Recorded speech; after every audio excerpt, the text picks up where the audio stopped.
I think my lowest point was when I had my accident about 3.5, 4 years ago when I was off for 4 months.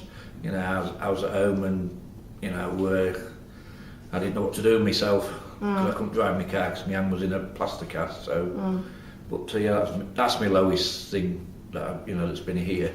Right, Yeah, on your own. yeah, I was stuck in my own at home in my flat, not being able to drive. I mean, people were good. Certain people did come round and see me in my flat, but other than that, I couldn't get into the airport to see, to see them. I was putting a bag of rubbish in the escape, and I put it in, and there was a tin lid in the black bag, and it came through, and it sliced right through my hand there. I ended up having a 3-hour operation at Grimsby Hospital to have all my tendons repaired. Right. Yeah, there's a big inquiry, how did it happen, and but I just put it down to one of them things. It could have happened to anybody. Fortunately, it happened to me.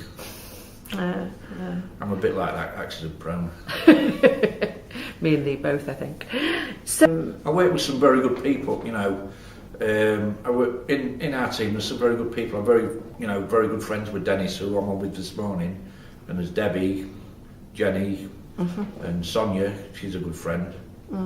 Because I had a few problems with my landlord about 4 or 5 years ago when he sold me flat until I got somewhere else to live. Sonia, who I work with, her and her husband put me up for so long until I got myself sorted. oh, that's nice. Yeah, so I mean, unfortunately, when I lost my mum 12 years ago, I mean, my family basically disowned me, not through anything I'd done, but that's the way of life.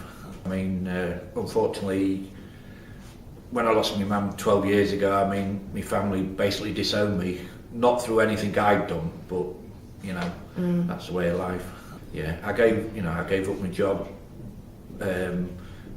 I was actually working for the council at Caister on the bins, and I had to give up my job to look after my mum. So, right. I mean, I'll be perfectly truthful with you. From that day to this day, it's one thing I never regret. What, giving up? No, I'm not giving up my job to look after my mum. Right. Yeah. How long did you look after your mum for? 6 months. Right. On your own? Yeah, but she was at home, but my sister and my dad weren't a lot of help. Right. So, and I cared for her 24 hours a day for 6 months. It was hard, it was hard work. I mean, when the end came, Mary, it was hard to make her take all the tablets and that. And she knew what was going to happen, and and how do you force somebody to do something that don't want to do it? Yeah.